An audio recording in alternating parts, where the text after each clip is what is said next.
it a strike to count on Taylor. Reyes fires, swinging a drive, deep left field. It's his way back. Walk the ball. Chris Taylor.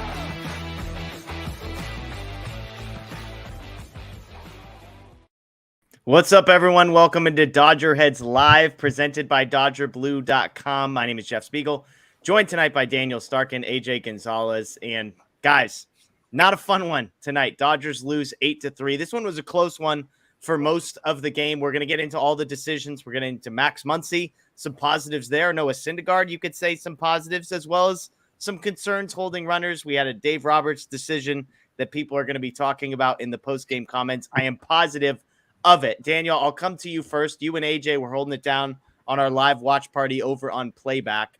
This game was 3-2 in the 8th inning, and then things unraveled. When you think about this one, what's the first thing that comes to mind?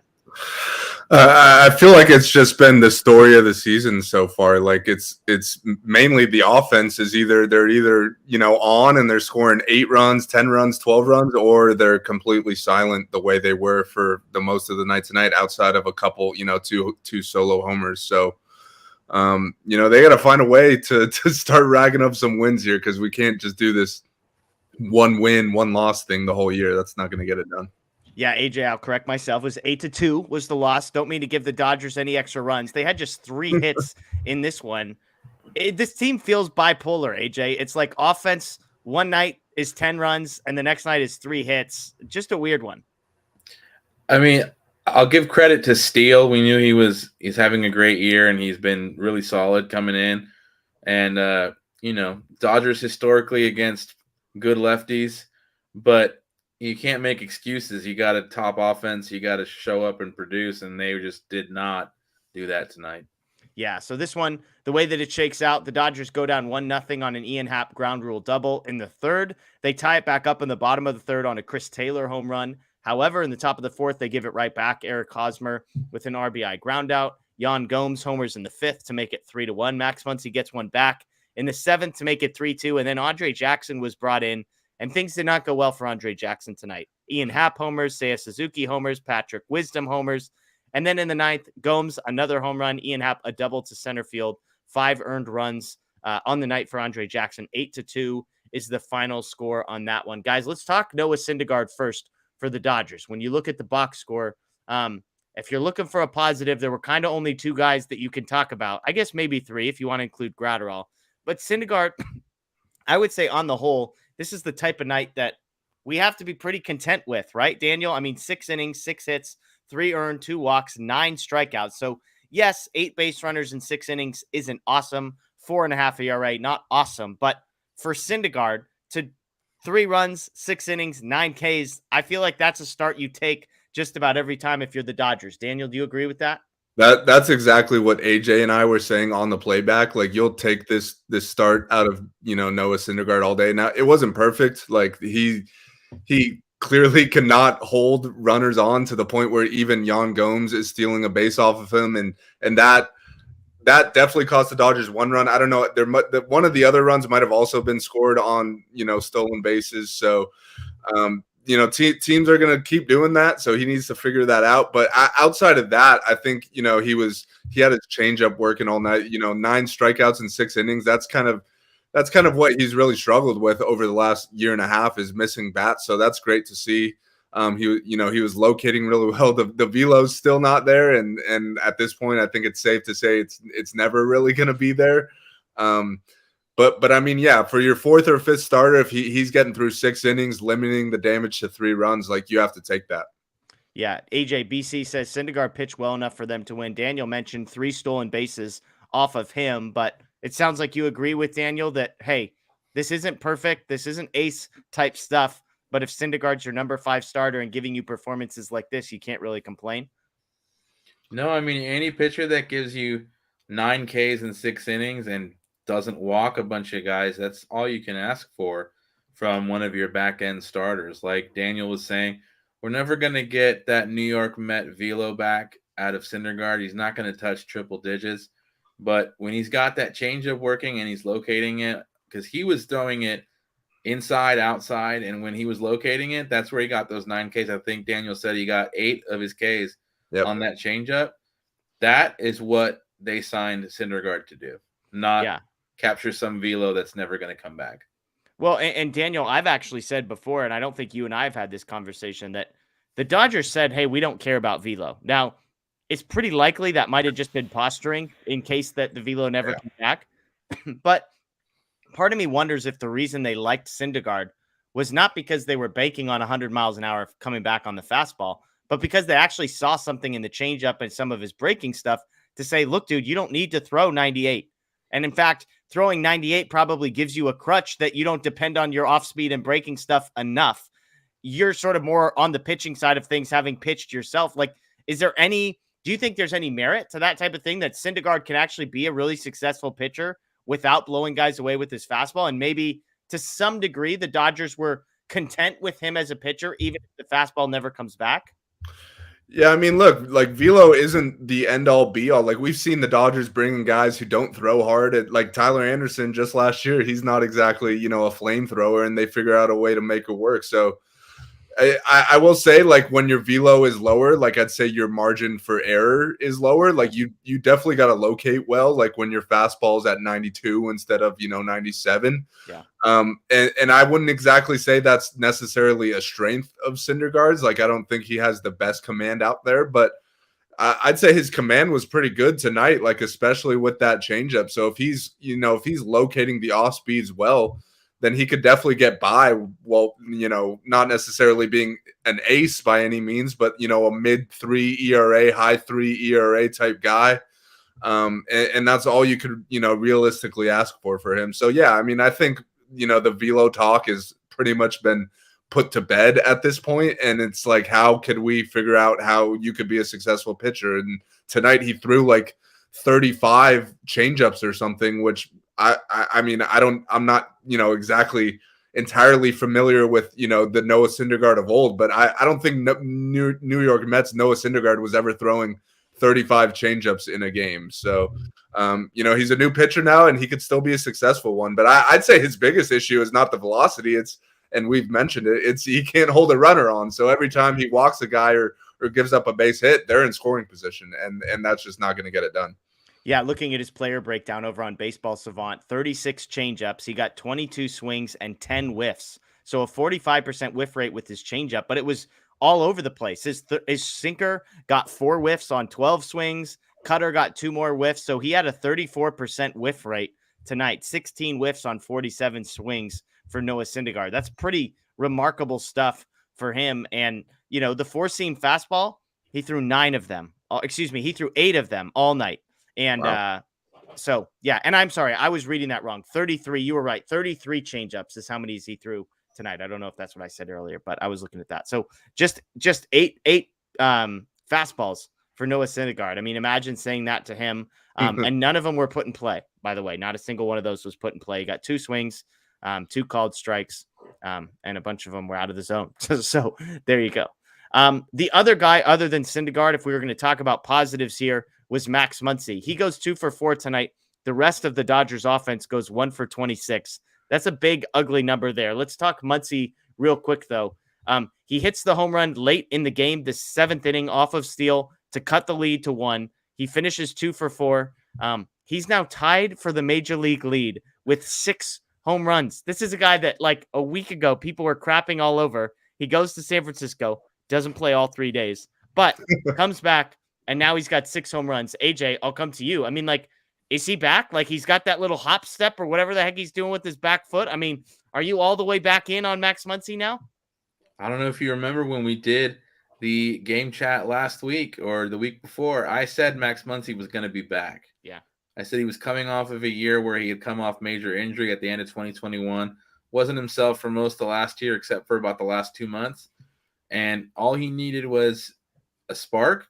Going to San Francisco was the spark. Max Muncy's back. He's going to hit 30 to 35 home runs this year, and I would take the under on that all day. Yeah, I see folks talking Andre Jackson. That's next on our topic list, so stay tuned. We've got some thoughts on that one.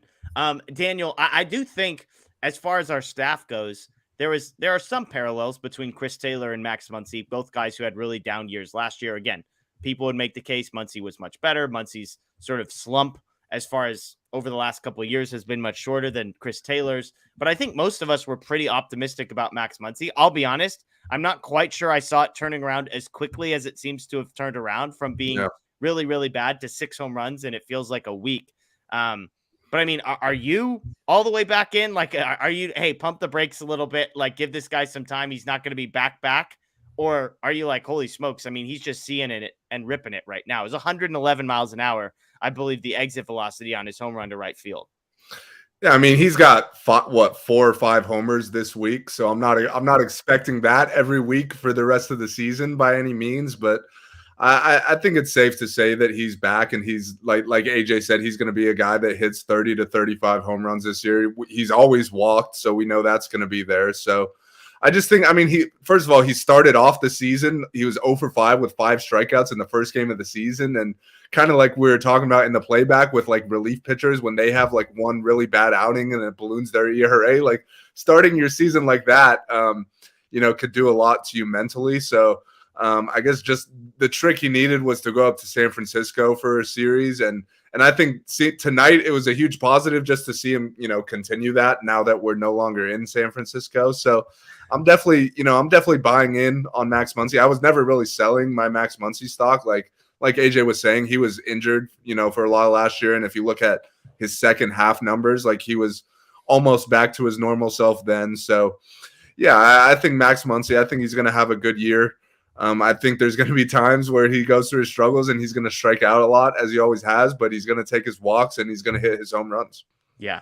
Yeah. I mean, looking at the rest of the lineup tonight was where the issue was. You see the stat on the screen, 1 for 26, the rest of the team. And the thing the Dodgers didn't do tonight was they didn't draw any walks, just 1 walk from Austin Barnes. So Betts, Freeman, Martinez, the 1, 2, 3 spot in the order. Will Smith was out sick, 0 for 12 with 4 strikeouts. Muncy hitting 4, 2 for 4. Then you've got Thompson, Vargas, and Rojas. That's an 0 for 9 group in the 5, 6, 7 spot with 3 strikeouts. Chris Taylor, home run for him in the 8 spot, 1 for 2 with the strikeout and a home run. Austin Barnes in the 9 hole, 0 for 2 with 1 walk. That was his first time reaching base this season. He remains hitless with a 0.00 batting average through his 5 games he's up to at this point. So no walks, Daniel. The offense besides Max Muncy, pretty flat. I mean, Chris Taylor got a home run. I guess that's a positive that might be worth mentioning here, Daniel. Yeah, I mean, you do have to give some credit to Justin Steele from the Cubs. I think he was really good tonight. His slider or curveball, whatever that pitch is, he was getting a ton of swings and misses on that. There was pitches out of the zone too, like that. They call it a back foot slider, and he was literally throwing it at guys' back foots and getting swing and misses. So yeah, got to tip your cap to him. But yeah, just not great at bats overall. Like usually this team, even if they're usually the problem with this team is getting hits with runners in scoring position. Like they usually don't have a problem getting guys on base, whether it be walks or hits or whatever. But tonight there wasn't even guys getting on base. Like they never had a point where it was like second and third with 1 out and let's see what we could do here. Like there was no rallies outside of the 2 solo home runs, which was how they scored their 2 runs. Yeah. So 27 sliders that he threw, 50% of the swings that he got on those were outside of the zone. Yep. So there you go. And to be fair, his whiff rate was basically the same as Noah Syndergaard's, but 101 pitches. He absolutely shuts the Dodgers down. And look, when the lineups came out, I think most of us probably thought the same thing. We probably looked at the bottom of that lineup and we said Rojas, Taylor, and Barnes. That's rough. You're going to struggle if that's your 7, 8, 9. Will Smith was sick tonight. James Outman not in the lineup for some reason. But Trace Thompson's been pretty good. Miguel Vargas has been pretty good. So you look at the top 6 and you kind of learn to live with it. And you say, okay, Rojas, Barnes, and Taylor, sheesh, what are we going to get? Well, Taylor hits a home run, which basically to me is if you told me 1 for 7 with the home run, I'm taking it and I'm thrilled with it. But it was Betts and it was Freeman and it was Martinez. Those are the guys that we needed something out of tonight. And 0 for 12 with 4 strikeouts, no walks. For those 3 guys to not reach base a single time, I mean, that's a recipe for what we just witnessed tonight. Yeah, I mean, there's no other way to put it than what you just said. If your top dogs, your top 3 guys aren't hitting the ball, aren't getting on base, you're not going to win. Yeah. Mookie's had what he called a bad start to the season. Funny enough, Mookie's been pretty good so far to start the season.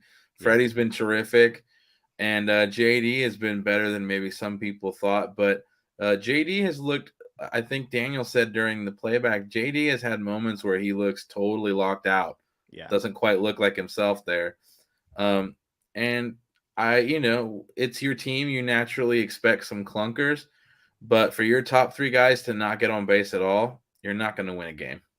Yeah, no, I'm with you on the JD Martinez. I mean, he has these moments where he's just swinging through 94-mile-an-hour fastballs in the zone, and you're kind of like, this is what we're getting. And then you look, and it's like, by the way, he leads the team in extra base hits, or at least he did up until a few days ago. So just a weird one there. But I agree with you. I mean, you look at Mookie, like 850 OPS for him so far this season. Freddie, 850 OPS with a batting average over 300 and on base over 400. And then JD Martinez, 820 OPS. So those are all pretty good numbers. Muncy's up over 994 is his OPS for all those that were worried about Max Muncy at some point. He's got a 630 slug. Trace has got a big number. You go down the line, it's pretty good. Miguel Vargas, like 750 because the on base is 442 is ridiculous. Obviously, James Outman, who didn't play tonight, still over 1,000. So there's lots to like when you look at the season-long numbers, but on a night like tonight, it just wasn't there. So let's get to the decision that, as I look through our comment feed, it's the most the most talked about thing right here, which is the decision that the Dodgers made to go to Andre Jackson. Now, I think there's a bit of context that's important here, and then Daniel, I'll let you give your thoughts on this one first. So, going into the top of the 8th inning, the Dodgers are down 3-2. We know what the Dodgers bullpen has been like so far this season. It hasn't been great. Andre Jackson entered the game, 4.26 ERA. Bickford, 4.2 ERA. Shelby Miller had a 0 ERA. Almonte, 6.7. Phillips, 5.4. Ferguson, 3.9. Gratterall, 6.2. Vesia, 9.8. Now, Gratterall pitched an 8-pitch 7th inning to get them to the 8th. It's a 1-run game. The Dodgers had a day off yesterday, and the reliever that Dave Roberts decides to go to is his long man, Andre Jackson, the guy that I think most of us would say is probably the last man on the totem pole in the entire bullpen, at least going into the year. Now, maybe Dave would say because of how much guys like Vesia and Almonte and some of these others have struggled, that maybe Jackson, who's looked okay at times, 4.3 ERA going into the game. So not great. But Daniel, Andre Jackson's the decision there. He ends up getting shelled. He gives up, I believe it's 3 home runs in the 8th inning. The Dodgers end up going down, obviously, 6-2. They bring him back out for the 9th. He gives up 2 more runs, including another home run. Let's talk specifically about the 8th, because I think we agree on the 9th. Was this as bizarre of a decision to you as it seems like now when you look back with context and say, man, 1-run game at home, 8th inning, and you go to your worst reliever there? Is that as bizarre to you now, having had 15, 20 minutes to digest it? Yeah, it honestly is. And I'm not usually one to, sit here and pile on Dave Roberts because, at the end of the day, it is up to the players. But this is something that we didn't understand from the moment it happened. Like, it wasn't it wasn't like he went out and gave up 3 bombs and then we're like, oh, why'd they put in Andre Jackson? Like, we were saying it from the second he came in. First of all, Gratterall looked great the inning before. That's the best he had looked all season. He only threw 8 pitches. So we thought maybe, we're in the other, when the Dodgers were batting, we're thinking maybe they're going to send Gratterall back out there. He could get another out or 2. They don't do that. And then, as far as the bullpen goes, pretty much everyone should be available. Like, they had an off day yesterday.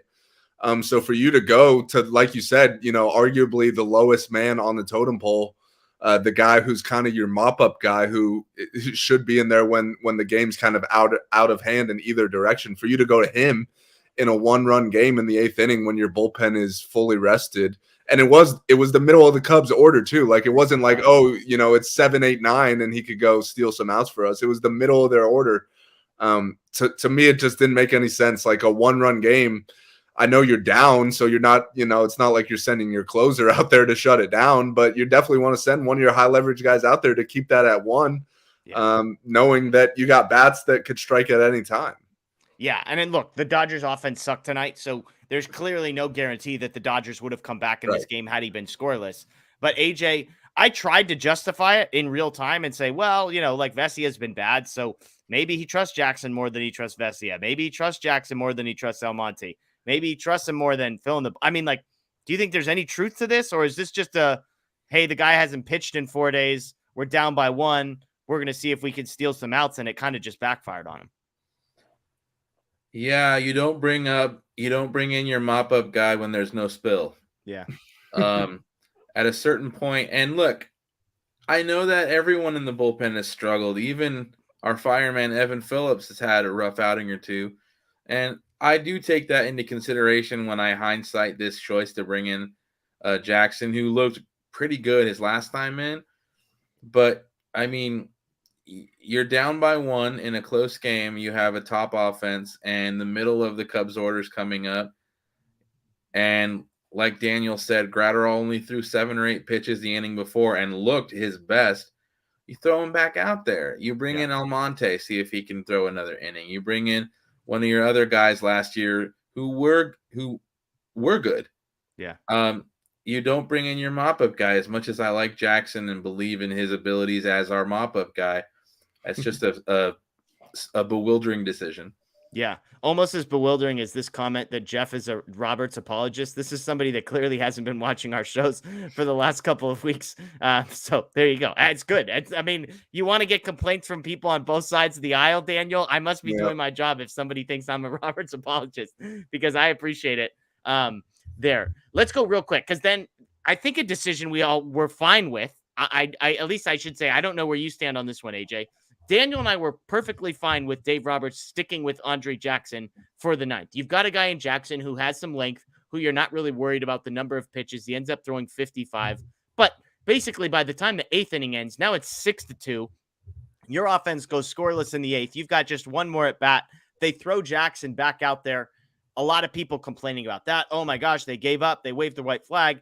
I would just say, yeah, they should have. They were down by, 4 runs at that point. The offense was terrible. It was one more inning, and you're still sort of hoping that Jackson can get you a little bit of a reprieve. But at that point, down 4 in the 9th inning, I was perfectly content with this game's a wrap. Like, it's unlikely you're going to come back, save the arms so that you don't get put back in this situation in 2 or 3 nights in a game that's 1-run game. So were you on the same page with Daniel and I, AJ, that you were cool with Jackson going back in the 9th? Yes, thank you for setting me up to complete the analogy. There was a spill. You send back your mop-up guy. You send him back out there. He created the spill, but he could go clean it up too. I mean, exactly. And I feel for him. Like, having an outing like that is tough, and sending him back out there can be rough on your confidence. But we're all good Lakers fans here. I always think of the Phil Jackson days when Lakers would start getting pummeled. He wouldn't call a timeout. He'd make them learn to fight through it. And we, as Laker fans, always believed later in the playoffs that toughened them up. I'd like to believe a guy like Jackson, who I've seen like coming up on his journey, he's got some toughness. He'll wear this one. He'll forget about it. And I think it might be good for him down the road. And like we all agree, at that point, leave him in there to wear it. Yeah. Daniel, anything to add on that decision to leave Jackson in for the 9th? Well, I just think you also have to look ahead at that point. Like, you can't turn one bad game into 2 bad games. And looking ahead till tomorrow, you got Michael Grove on the mound, who you're not necessarily expecting to get like a ton of length from. Like, I think if you get 5 innings out of Michael Grove, you're happy. So knowing that, you're going to need your best bullpen arms for tomorrow and then another game Sunday. So I think at that point, down 4 runs, it's been clear all night that the offense doesn't have it going. At that point, just let Jackson get the last 3 outs, and at least, the rest of your bullpen is left, relatively fresh going into tomorrow. Yeah, I mean, Gratterall threw 8 pitches, so you would think everybody is available tomorrow except for Andre Jackson. So remains to be seen. If you got some questions, throw those in the chat. We'll be here for about 5 or 10 more minutes answering those. Just give a quick rundown of that box score one more time. I mean, on the Cubs side, holy smokes, Ian Happ 4 for 4 with 3 RBIs, including a home run, including a walk, as well as a stolen base. I mean, he filled up every line of the stat sheet except for strikeouts. So huge game for Ian Happ. Yan Gomes batting 9th, 3 for 4, a pair of home runs, 2 RBIs and 3 runs for him. Also a stolen base for Yan Gomes, his first of the season. So a couple big nights for the Cubs. You guys mentioned Steele, 7 innings, 3 hits, 2 earned runs, 1 walk, 8 strikeouts. Did allow those 2 home runs, but Dodgers couldn't sequence them. End up with 2 solo shots. Boxberger and Rucker shut the Dodgers down. 2 perfect innings in relief. Dodgers finished 10 strikeouts to just 1 walk. Again, from the Dodgers side, Dodger pitching does get 11 strikeouts, but ends up giving up 8 earned runs, 3 walks, 12 hits. So not a great night there. Let's get to the questions and see if we got anything. David wants to know, are you guys looking forward to the Mets series? That's next weekend. So we're looking ahead a little bit. We've got a couple more before that, or excuse me, next week. Yeah. Yeah. Monday, Tuesday, Wednesday, Monday, Tuesday, Wednesday. Then we're back with the Cubs. A week from yesterday, we're back with the Cubs. So, AJ, I'll come to you first. I mean, Mets series, like these are the teams that everybody expected to be 2 of the better teams in the National League. Obviously, not a divisional matchup. Like, do you care about this series at all, AJ? No more than I care about the next series before that, or after that, or the one before it. Okay. But in some ways, we could look at it like as a mid-off, and the team that comes out on top starts to perform to the level that they're expected to. One would hope that it's us, that it's our Dodgers. But yeah, I mean, baseball is beautiful for its unpredictability and equally as frustrating for that. And I think the Mets series will reveal some things about our team. So yeah, in some ways I dread and look forward to it. Daniel, you looking forward to the 7-6 Mets facing off against the 7-7 Dodgers?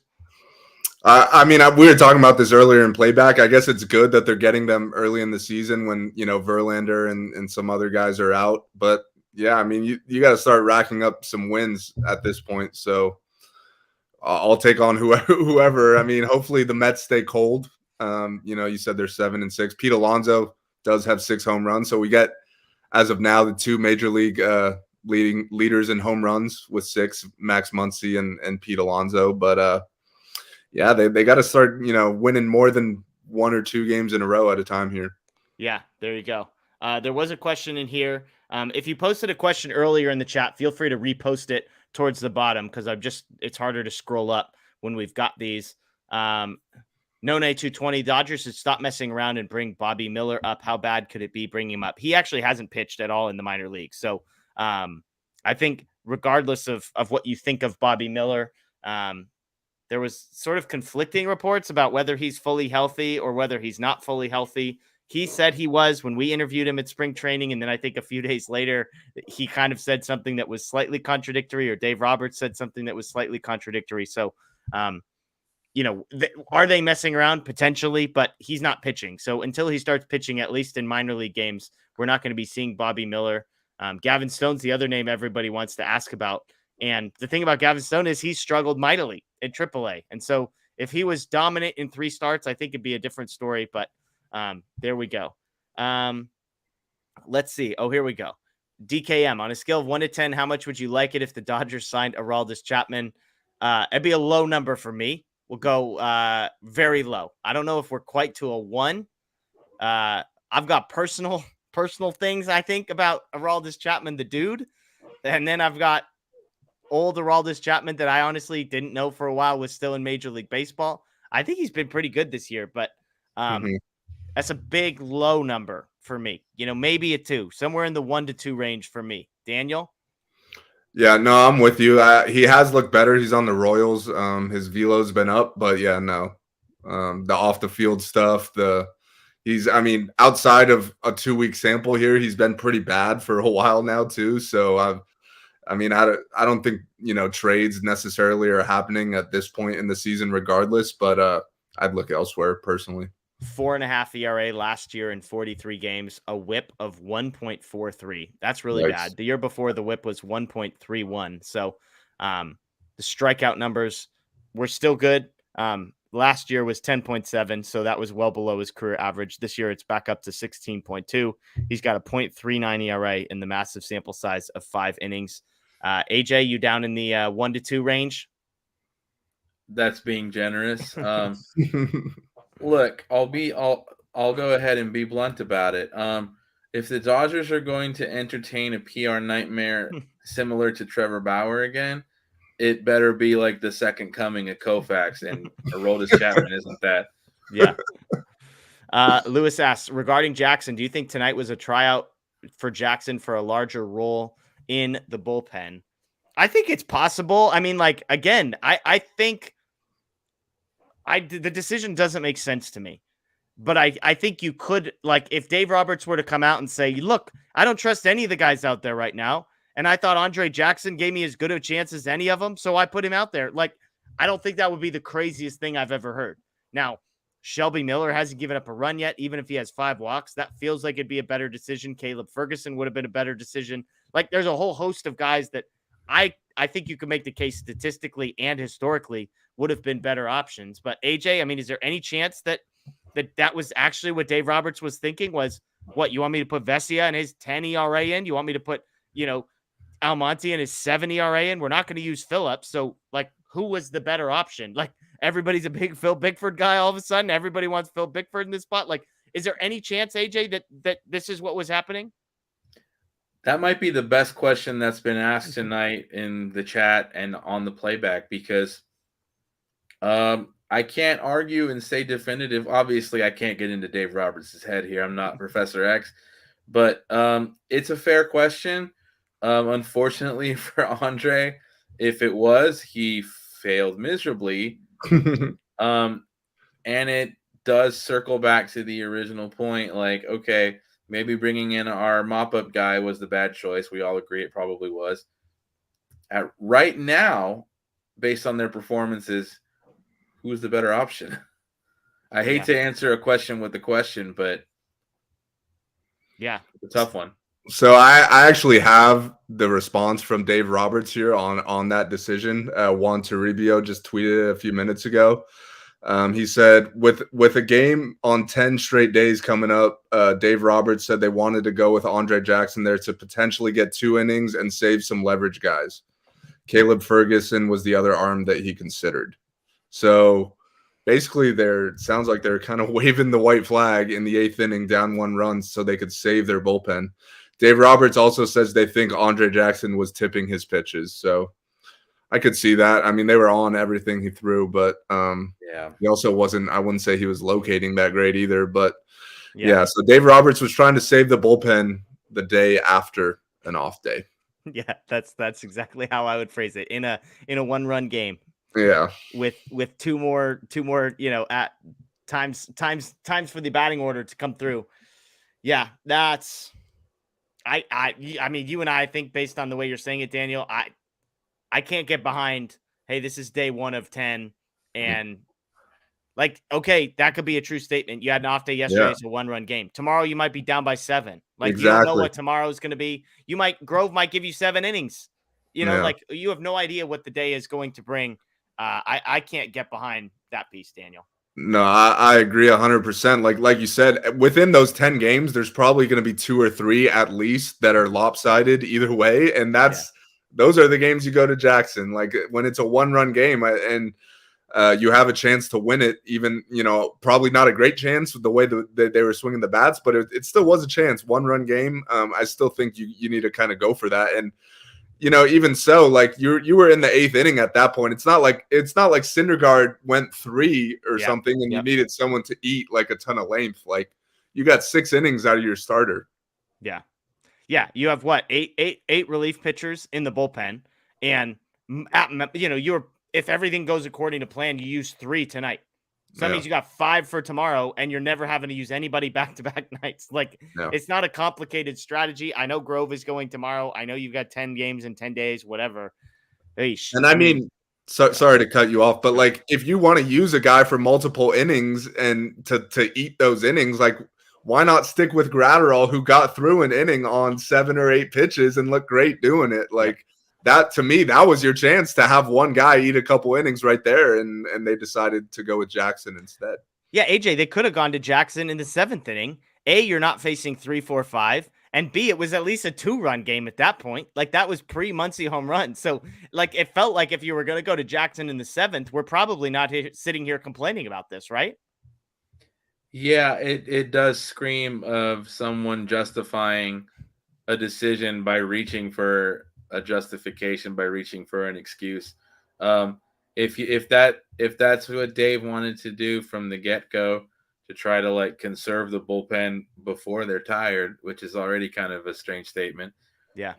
Why bring Gratterall in and then bring Jackson? And then when Gratterall shows his best performance of the year on 7 or 8 pitches, why do you yank him?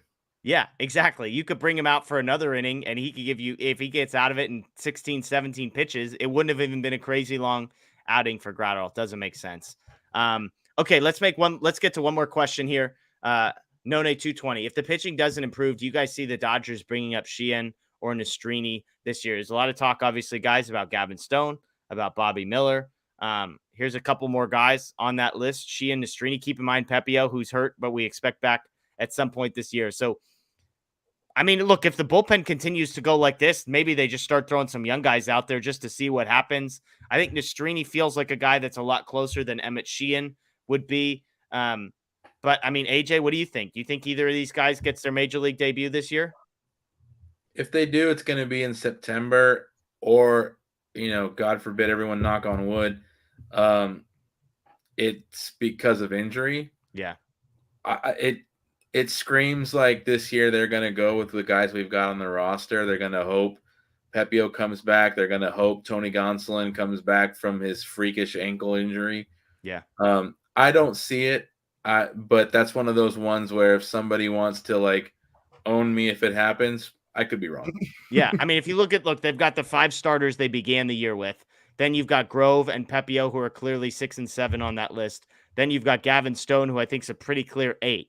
So even if you don't have Bobby Miller on that list ahead of a guy like Nastrini, I mean, at best, Nastrini's the 9th starting pitcher. And I mean, who knows? Maybe they stretch Andre Jackson out before you get to a point of that. I mean, there's other guys like Landon Knack that are in the organization that could be in that list as well. I mean, Daniel, like, over or under 5%, these guys make their major league debut. I know yeah. Nastrini's your guy, UCLA Bruin. He is. But I'm with you guys here. I just think there's, first of all, when is Tony Gonzalez coming back? I think that's the question everyone should be asking right now, because he sprained his ankle like at the beginning of the spring and is nowhere near coming back. I don't know what's going on there, but I mean, you're going to get him back at some point. You're going to get Ryan Pepio back at some point. And on top of that, like you said, Gavin Stone, I'd say out of all those young prospects, he's like first in line, I'd say, to be called up. But I think with all those minor league guys, you want to go let them throw for a half a season in the minor leagues and see who's pitching well at that point. Like right now, their season just started. They've maybe had 1 or 2 outings. Same with the major league guys. Like Michael Grove is making his 3rd start tomorrow. Like I don't think that's anywhere close to a big enough sample size to really say who's better, So, barring like AJ said, like we're going to knock on some wood here, but barring half of your rotation getting hurt on top of the guys that are already hurt, I just don't think they're going to make any, crazy decisions to call up these prospects, in April or May. Like AJ was saying, those are guys who are maybe September call-ups for a spot start here or there, depending on how they do in the minors. But I don't think it's that desperate just yet. Yeah, I mean, and Amanda asked which one is on the 40-man roster. The answer is none of them. Gavin Stone is not on the 40-man roster. I don't even believe Bobby Miller is on the 40-man roster. Nastrini and Sheehan definitely aren't on the 40-man roster. So, Pepio and Grove are already on there. So on top of everything else, you would have to add these guys to the 40-man roster as well, which, who knows? Look, the bullpen keeps pitching this way. You might have some spots open up on the 40-man roster, but I don't think we're there yet. So there we go. Again, we appreciate everybody joining us tonight. Tough loss for the Dodgers, 8-2 tonight, but they're back in action tomorrow against the Cubs, as Dave Roberts has reminded us, 10 games in 10 days. So you've got that to look forward to. Hopefully a quick bounce back against Cody Bellinger and the Cubs. Quick reminder, playback. We are here every Tuesday night and Friday night. Excuse me, not here on YouTube.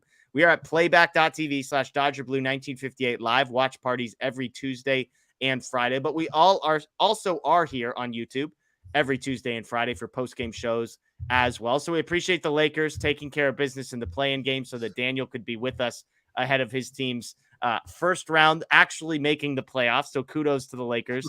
Big fat 7 seed over there for the Lakers playing Memphis. They start on Sunday. AJ and I have been holding it down on Friday. Scott and I holding it down on Tuesday. So be sure to put that on your calendar. We appreciate, though, everybody joining us live here, whether it's on Facebook or on YouTube. We appreciate those listening after the fact, whether it's on podcast or on YouTube. If you check out the podcast via Google, Spotify, Apple, please rate and review. That's a huge help to us as we try and launch that thing. It's a brand new deal. YouTube's been here for a while, the YouTube show, but the podcast is new. So check that out as well. Again, tough loss for the Dodgers, but we'll be back. They'll be fine. It's not the end of the season. 148 games to go. That's Daniel. That's AJ. My name is Jeff. Again, thanks for joining us. Enjoy the rest of your night. And of course, go Dodgers.